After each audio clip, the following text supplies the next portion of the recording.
ಹೊಸ ವರ್ಷ ಹೊಸ ರಾಜ್ಯಾಧ್ಯಕ್ಷ ವಿಜೇಂದ್ರ ಬಿಟ್ಟು ಇವರಿಗೆ ಪಟ್ಟ 3 ವರ್ಷ ಪೂರೈಸಿರೋ 12 ರಾಜ್ಯಗಳ ರಾಜ್ಯಾಧ್ಯಕ್ಷರ ಬದಲಾವಣೆ.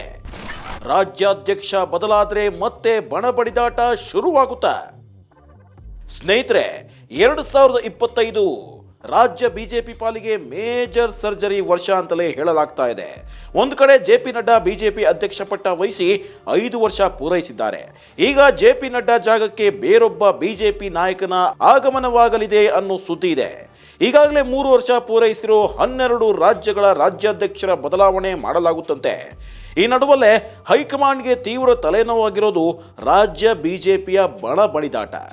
ಒಂದು ಕಡೆ ಬಸನಗೌಡ ಪಾಟೀಲ್ ಯತ್ನಾಳ್ ವಿಜಯೇಂದ್ರ ಮೇಲೆ ಸಿಡಿದು ನಿಂತರೆ, ಮತ್ತೊಂದು ಕಡೆ ವಿಜಯೇಂದ್ರ ತೆರೆಮರೆಯಲ್ಲೇ ಯತ್ನಾಳ್ ವಿರುದ್ಧ ಕತ್ತಿ ಮಸಿಯುತ್ತಿದ್ದಾರೆ.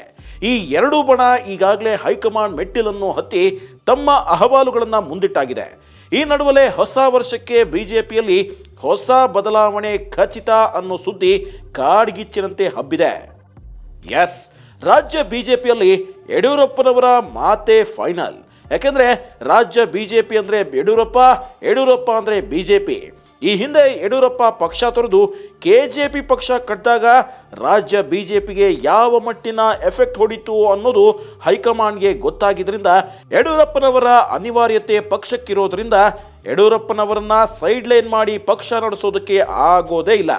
ಇದೇ ಕಾರಣಕ್ಕೆ ಯಡಿಯೂರಪ್ಪನವರನ್ನ ಮುಖ್ಯಮಂತ್ರಿ ಸ್ಥಾನದಿಂದ ವಯಸ್ಸಿನ ಆಧಾರದ ಮೇಲೆ ಕೆಳಗಿಳಿಸುವಾಗ ಅವರ ಸ್ಥಾನಕ್ಕೆ ಯಾರು ಸೂಕ್ತ ಅಂತ ಯಡಿಯೂರಪ್ಪನವರೇ ಶಿಫಾರಸು ಮಾಡಿ ಮುಖ್ಯಮಂತ್ರಿ ಸ್ಥಾನದಲ್ಲಿ ಬಸವರಾಜ ಬೊಮ್ಮಾಯಿ ಅವರನ್ನ ಕೂರಿಸಿದ್ದು ಈಗ ಇತಿಹಾಸ. ಸ್ನೇಹಿತರೆ, ರಾಜ್ಯ ಬಿಜೆಪಿಯಲ್ಲಿ ಯಡಿಯೂರಪ್ಪ ಸುಪುತ್ರ ವಿಜಯೇಂದ್ರರನ್ನ ಕೆಳಗಿಳಿಸಲೇಬೇಕು ಅನ್ನೋ ಕೂಗು ಎದ್ದಿರೋದ್ರಿಂದ ವಿಜಯೇಂದ್ರ ಸ್ಥಾನಕ್ಕೆ ಯಾರನ್ನ ಆಯ್ಕೆ ಮಾಡ್ತಾರೆ ಹೈಕಮಾಂಡ್ ಅನ್ನೋದು ಚರ್ಚೆಗೆ ಗ್ರಾಸವಾಗಿದೆ. ಈ ನಡುವೆ ಅದೊಂದು ಹೆಸರು ಮತ್ತೊಮ್ಮೆ ಮುನ್ನೆಲೆಗೆ ಬಂದಿದೆ.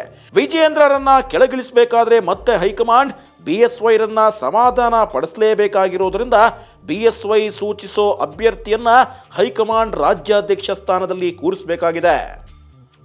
ಹಾಗಾದ್ರೆ ಯಾರು ಮುಂದಿನ ಬಿಜೆಪಿ ರಾಜ್ಯಾಧ್ಯಕ್ಷ ನಾಯಕ ಅನ್ನೋದನ್ನ ನೋಡೋದಾದ್ರೆ ಬೇರೆ ಯಾರೂ ಅಲ್ಲ, ಅವರೇ ಬಿಎಸ್ವೈ ಆಪ್ತ ಬಳಗದಲ್ಲಿ ಗುರುತಿಸಿಕೊಂಡಿರೋ ಮಾಜಿ ಸಿಎಂ ಬಸವರಾಜ ಬೊಮ್ಮಾಯಿ. ಹೌದು, ರಾಜ್ಯಾಧ್ಯಕ್ಷ ಸ್ಥಾನದ ರೇಸ್ನಲ್ಲಿ ಬಸವರಾಜ ಬೊಮ್ಮಾಯಿ ಹೆಸರು ಮುಂಚೂಣಿಯಲ್ಲಿದೆ. ಈಗಾಗಲೇ ಬಸವರಾಜ ಬೊಮ್ಮಾಯಿ ಬಿಎಸ್ವೈ ಅವರನ್ನ ಭೇಟಿ ಮಾಡಿ ಸುದೀರ್ಘ ಚರ್ಚೆ ನಡೆಸಿದ್ದಾರೆ. ಬೊಮ್ಮಾಯಿಗೆ ಹುದ್ದೆ ನೀಡಿದ್ರೆ ಬಿಎಸ್ವೈ ಸಮಾಧಾನ ಮಾಡಬಹುದು ಅನ್ನೋ ಲೆಕ್ಕಾಚಾರ ಹಾಕೊಂಡಂತಿದೆ ಹೈಕಮಾಂಡ್.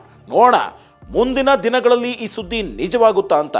ಹೆಚ್ಚಿನ ಅಪ್ಡೇಟ್ಗಳಿಗೆ ನೋಡ್ತಾ ಇರಿ ಸಮಯ ನ್ಯೂಸ್, ಸದಾ ನಿಮ್ಮೊಂದಿಗೆ.